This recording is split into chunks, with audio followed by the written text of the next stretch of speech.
Hi everyone. So today I thought maybe we'd look at some connections that you can make within the general idea of Barry Harris concepts. Those of you who I've been fortunate enough to teach individually probably are familiar with this spiel of mine that I like to think of Barry Harris's method as almost like a map of a country. Let's call it Barry Harristan. And on this map there are different towns, different cities. So maybe there's the city of Scale of Chordsville, and over here is the city of sixth-diminished town, and then right down there is sixth-chord Rulesville, and then that that moves over to drop 2 town, or drop Voicings town, and then somewhere in the middle, right in the heart of the country, is diminished genealogy land. So, and then all of these towns, really, within each town is a number of ideas pertaining to that particular concept. But these towns have high-speed rails connecting them. Every town has an express train to every other town. Barry Harristan has excellent infrastructure. But oh yeah, and I forgot, right down over here is Funky Town. Okay, enough humor for one day. So I thought maybe today I would start looking at some connections between them to see how the same idea can really span all the different ways of doing it. And again, I like to think of it like taking a tour through a town, through different towns in the same country. So, here's this idea of the scale of chords.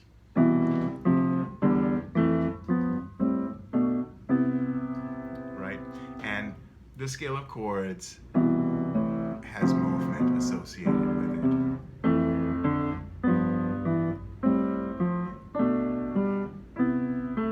Right? Well, when I move, I've created actually a 6th chord,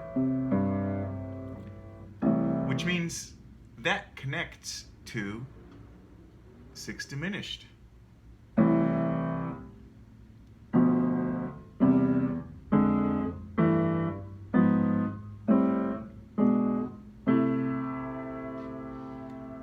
And the scale of chords, root 7th third, with the 7/6 move, becomes borrowed notes in 6th-diminished town. Borrow 6, 6, borrow from the 6 and on the diminished, borrow from the diminished and on the 6, borrow from the 6 and on the diminished, and so on.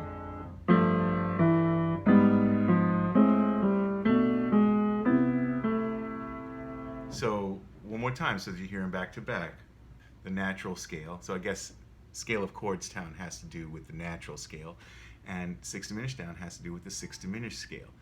And again, I've actually gotten some comments about when to use which, and this might shed some light on that, because your ears will tell you what's most appropriate for any given situation.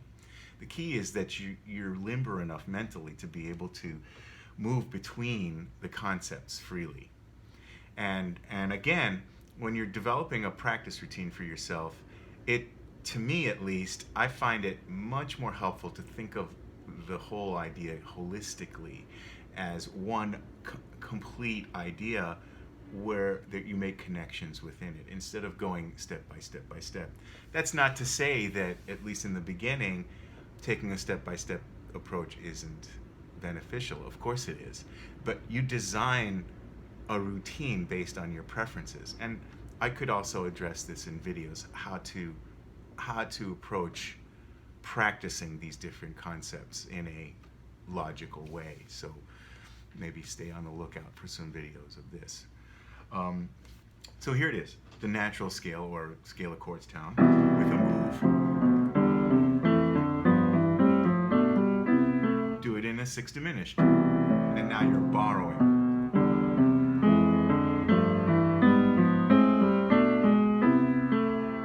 Okay? What's another connection? Well, you know that over here there's a little village called Long and Short Town. By the way, I think I got a video on every one of these, and I'll link to all of them in the description. You know, here's short, and here's long. Well, there's the 7/6 move. All I did was reshuffle the notes around, and now I have a long, a short, and long is just an inversion of that. It's actually a drop 2, so that we just took a quick day trip into drop 2 town from Long Short Village. And of course, if you look at this, these are 2 sixth chords.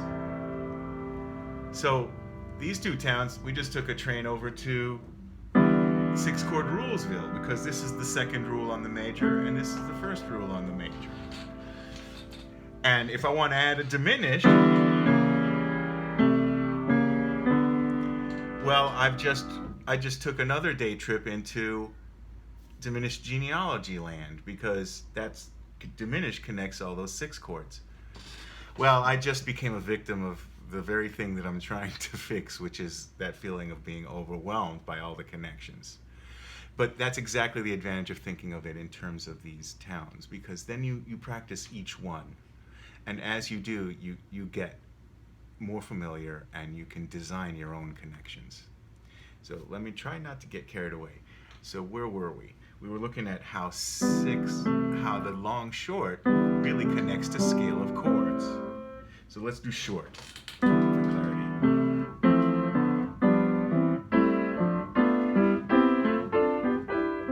Well, I can connect that to the sixth diminished, and because now I've got 2 borrowed notes. And I think I even made a video based on this, only it was minor 6. Let me try if I can do this.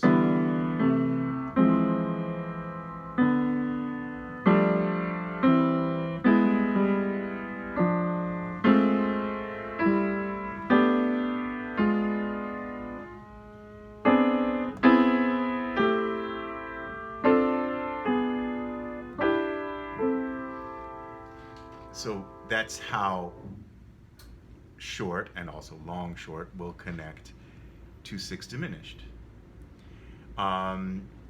Some other connections. Well, we had, over here is a town called Major Chromatic Land.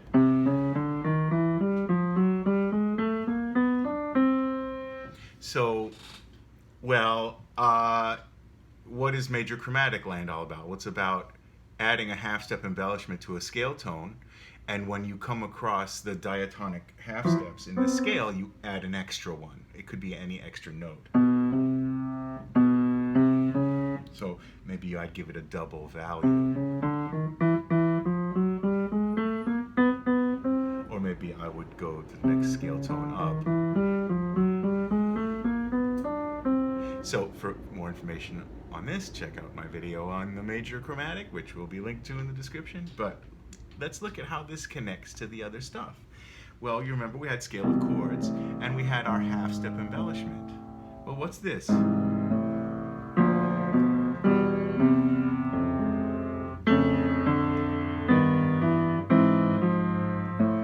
keep wanting to do the sixth diminished.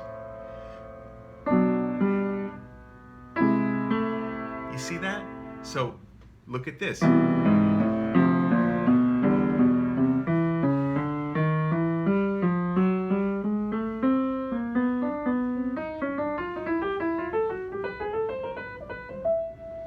You add a half step below a scale tone, and you basically have major chromatic within the diatonic scale format. What if you do the major chromatic idea within the sixth diminished format? You end up with something like this.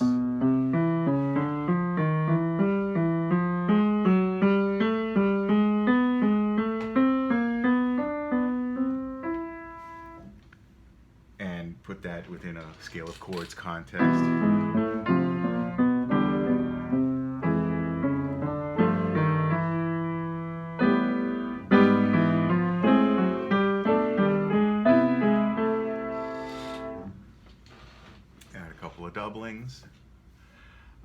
So as you can see, this can go forever, but I'd say a great strategy is to really think, is to almost make a mind map. And I actually did this for a student. I could give you an example, and it's kind of imperfect.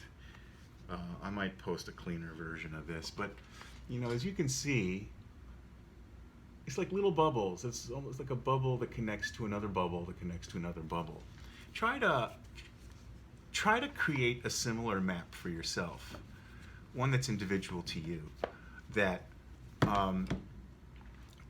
where you can compartmentalize each of these ideas, because the beauty of Barry's method is that it is really quite simple. It's a handful of ideas that get applied endlessly.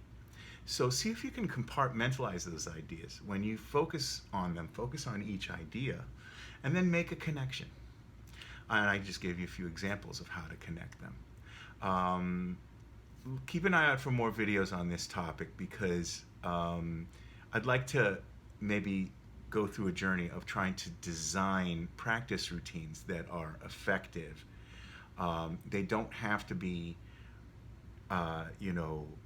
onerous or 8 hours long. They could be 8 minutes long, and still be very effective when it comes to organizing these thoughts in your mind and being able to apply them within a practical setting.